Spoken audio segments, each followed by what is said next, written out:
श्री मंगेश गंगाधर सावंत सरांनी लिहिले, पूस तालुका अंबाजोगाई जिल्हा बीड येथून.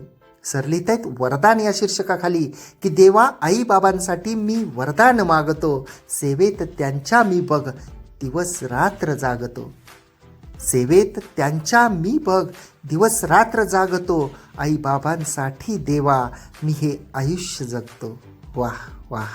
आई बाबांसाठी देवा मी हे आयुष्य जगतो, सुखात आई बाबाला डोळे भरून बघतो, सुखात आई बाबाला डोळे भरून बघतो.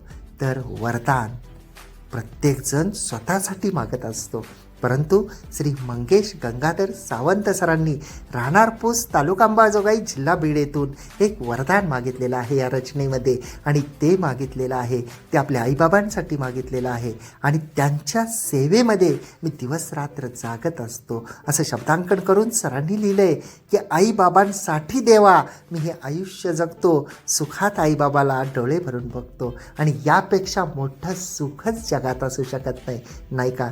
की आपले आईबाबा आनंदी आहेत, आपले आईबाबा सुखात आहेत, आपण आपल्या आईबाबांसोबत राहत आहोत, यापेक्षा मोठी गोष्ट असू शकत नाही. आणि जे राहतात त्यांना त्या आनंदाची अनुभूती पावलोपावली येत असते, कारण ते घरात कधीच निवांत बसत नसतात. ते आपल्याला मदत करतात, आपल्याला सल्ले देतात, आपले निर्णय चुकत असतील तर ते हक्कानं बोलतात.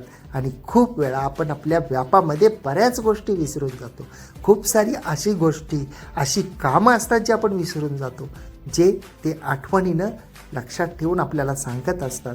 आई बाबा ज्यांच्यासाठी जगणं हे खूप एक वेगळी अनुभूती अशी असते.